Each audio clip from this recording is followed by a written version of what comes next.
పవన్ కళ్యాణ్ ఎంట్రీని ఎలా చూడొచ్చండి? ఇక్కడ తెలంగాణలో మేడం ఎలా చూడొచ్చంటే స్వాగతించాలి కంపల్సరీ. ఎందుకు స్వాగతించాలంటే తెలంగాణ ప్రాంతం, ఆంధ్ర ప్రాంతం, మిగతా ఉన్న రాష్ట్రాలన్నీ కూడా భారతదేశంలో భాగమై ఉన్నాయి. ఒక నాయకుడిగా పుట్టిన తర్వాత దేశంలో ఎక్కడైనా పోటీ చేయొచ్చు. అది మన ప్రాంతం, వేరే వాళ్ళ ప్రాంతం కానీ. అంటే నేను ఒక ఆంధ్ర బిడ్డగా అయితే చెప్పట్లేదు, కానీ ఇప్పుడు తెలంగాణ, ఆంధ్రప్రదేశ్ రెండు కూడా అన్నదమ్ములాగా వెళ్ళిపోతున్నాయి. అభివృద్ధిలో కానీ పరిపాలనలో కానీ వెళ్ళిపోతున్నాయి. అంటే పవన్ కళ్యాణ్ గారు ఇక్కడ పోటీ చేయొచ్చు అంటే వాళ్ళు ఏంటంటే రాజకీయ పరంగా విమర్శలు చేసుకోవాలి, కానీ వ్యక్తిగత పరంగా విమర్శలు చేసుకోకూడదు అనేది నా అభిప్రాయం. రెండోది ఏంటంటే ప్రాంతీయ భేదం రచ్చగొట్టే విధంగా అయితే ఉండకూడదు. పవన్ కళ్యాణ్ గారికి 100% న్యాయం చేస్తారు. ఇప్పుడు ఆంధ్రప్రదేశ్లో న్యాయం జరుగుతుంది, ఎన్డీఏ కూటమి ఉంది కాబట్టి కూటమి న్యాయం జరుగుతుంది కాబట్టి ఇక్కడ కూడా మారాలి ప్రభుత్వాన్ని అదే ఉద్దేశంతో ఆయన ముందుకు రావడం జరుగుతుంది. కాబట్టి ఆయన ఇప్పుడు ఆంధ్రప్రదేశ్ మొన్న ఏమన్నాడు, నేను ఆంధ్రప్రదేశ్లోనే సీఎం కాలేకపోయాను, ఇక్కడ ఎలా సీఎం అవుతానని ఒక మాట అన్నాను. ఎందుకంటే ఆయనకి కావాల్సింది నేను సీఎం అవ్వాలి, పరిపాలన చేయాలన్నది కాదు, ప్రజలు బాగోలి, ప్రాంతాలు బాగోలి అని దాని మీద తీసుకున్నారు. కాబట్టి అదే ఉద్దేశంతో బుర్రలో పెట్టుకుని మొన్న ఒక మీటింగ్ పెడదాం అనుకున్నారు. 2వ తారీఖున కుదరలేదు. సరే ప్రెస్ మీట్ పెట్టారు, మాట్లాడారు.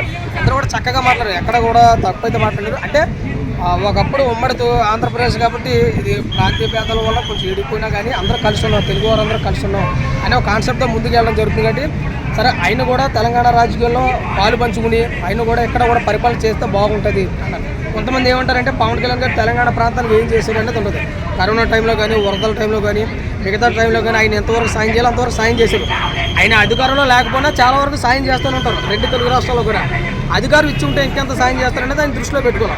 ప్రజలు ఏంటంటే యూత్ ఎక్కువగా కోరుకునేది ఏంటంటే కొత్త వాళ్ళు కోరుకోవాలా, తమ అభిమాన నాయకుడు రావాలని కోరుకునే విధానం ఉంటుంది. కాబట్టి ఆంధ్రాలో సూపర్ పరిపాలన జరుగుతుంది, ఇక్కడ కూడా మంచి పరిపాలన జరుగుతుంది. కాబట్టి పవన్ కళ్యాణ్ గారు వస్తే బాగుంటుందని చెప్పి ఆశిస్తున్నారు. అదే ఉద్దేశంతో పవన్ కళ్యాణ్ గారు తెలంగాణ ప్రాంతంలో రాజకీయాల్లో రావాలని చెప్పేసి కోరుకోవడం జరుగుతుంది అనమాట.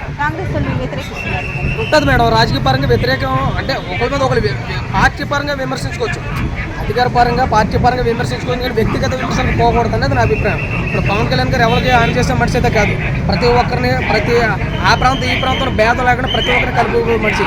అదేవిధంగా ఈయన మాట్లాడే మాటలు వీళ్ళకి ఎక్కడో అంటే వేరేగా అర్థం చేసుకున్నారు. మంచిగా అర్థం చేసుకుంటే వీళ్ళు మంచిగా ఉంటుంది, చెడుగా అర్థం చేసుకుంటే చెడు ఉంటుంది. వీళ్ళు తప్పుగా అర్థం చేసుకున్నారంటే అంటే మా ప్రాంతం వేరు, మీ ప్రాంతం వేరు, మీరు వారానికి 2 సార్లు ఇక్కడ రాడబెట్టి, నెలకు 2 సార్లు ఇక్కడ రాడబెట్టి ఇక్కడ ఒకప్పుడు ఒకప్పుడు ఉమ్మడి రాష్ట్రమే కదా మేడం. ఇప్పుడు ఇక్కడ ఉన్న వాళ్ళు మహారాష్ట్ర వెళ్తారు, ఇక్కడ ఉన్న వాళ్ళు చెన్నై వెళ్తారు, కర్ణాటక, అలాగే అన్ని రకాలు కూడా చేసుకున్నారు. ఇప్పుడు అంటే నాకున్న అవగాహన బట్టి ఏంటంటే ఎమ్మెల్యేలు కానీ ఎంపీ కానీ ఉన్న స్టేట్లోనూ పార్టిసిపేట్ చేస్తారు. మరి రాజ్యసభ సంబంధించి ఎంపీలు ఇస్తారు కదా, రాజ్యసభ ఎంపీ ఉంటారు, వాళ్ళు ఎక్కడి నుంచో తీసుకుని ఒకళ్ళు తీసుకుని ఉంటారు కదా. అలాంటి పెట్టుకోకూడదు మేడం. ఇప్పుడు పార్టీ పరంగా 2 బాగోళ్ళు, 2 రాష్ట్రాలు, తెలుగు రాష్ట్రం, ఇప్పుడు ఇక్కడ ప్రాంతం వాళ్ళు కానీ అక్కడ ప్రాంతం వాళ్ళు కానీ కోరుకుంటే 2 తెలుగు రాష్ట్రాల ప్రజలు బాగోవాలనేది కోరుకుంటారు మేడం. పవన్ కళ్యాణ్ గారు కూడా అదే నినాదంతో ముందుకు వచ్చారనమాట. ముఖ్యమంత్రిగా చూడొచ్చంటారా పవన్ కళ్యాణ్? ఖచ్చితంగా మేడం, రానున్న రోజుల్లో 29లో కానీ 35లో కానీ ఖచ్చితంగా పవన్ కళ్యాణ్ గారు ఒకసారైనా ముఖ్యమంత్రిగా చూడాలన్నది చాలా మంది కోరిక. ఎందుకంటే రెండు రకాలుగా బాగుంటుంది మేడం. ఇక్కడ వచ్చిన మంచిదే, అక్కడ వచ్చిన మంచిదే. ఇక్కడ ముఖ్యమంత్రి అయ్యారంటే అక్కడ సోదరభావంతో ముందుకు పోతారు, అక్కడ అయ్యారంటే ఇక్కడ సోదరభావంతో ముందుకు. ఎందుకంటే ప్రజలు ఇప్పుడు ప్రాంతాలు వేరైనా మనుషులందరూ మన తెలుగు ప్రజలందరూ ఒకటే అయ్యారు. కాబట్టి 2 చోట్ల ఏదో చోట ఒక సీఎం అయితే మాకు కూడా చూడాలని కనువిందుగా ఉంటుందని చెప్పి మా అభిప్రాయం. అంటే ఏపీలో 15 సంవత్సరాలు చంద్రబాబు ముఖ్యమంత్రిగా ఉండాలి అన్న కోరికను జగన్ అంటే పవన్ కళ్యాణ్ కనిపిస్తున్నారు కదండి, దీనిపైన అంటే ఆయన అనుభవంతో ఉన్న వ్యక్తి చంద్రబాబు నాయుడు గారు, ఎక్కడ ఎలా ఉండాలో తెలిసిన వ్యక్తి. అలాంటి వ్యక్తితో జతగట్టు ముందుకెళ్ళారు కాబట్టి పరిపాలన ఇంకా బాగుంటుంది. ఇప్పుడు ఏంటంటే నాకు తెలిసినంత వరకు 75+ ఉన్నారు చంద్రబాబు నాయుడు గారు.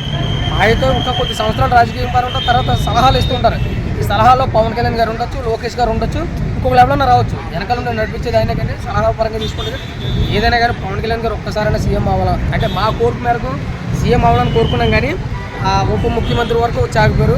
ఫర్దర్గా స్టెప్ ఇంకా ముందుకు వేస్తే జరుగుతుంది అని చెప్పేసి చాలా మంది ఫ్యాన్స్ కూడా కోరుకుంటున్నారు. అంటే టీడీపీ వాళ్ళు ఒప్పుకుంటారా అండి అంటే పవన్ కళ్యాణ్ ముఖ్యమంత్రి అవ్వడానికి? టీడీపీ వాళ్ళు ఒప్పుకుంటారా అనే దానికి ఏంటంటే ప్రస్తుతం ఉన్నటువంటి పరిస్థితులు బట్టి టీడీపీకి సంబంధించి అంటే అనుభవంతో ఉన్న ముఖ్యమంత్రి కావాలా.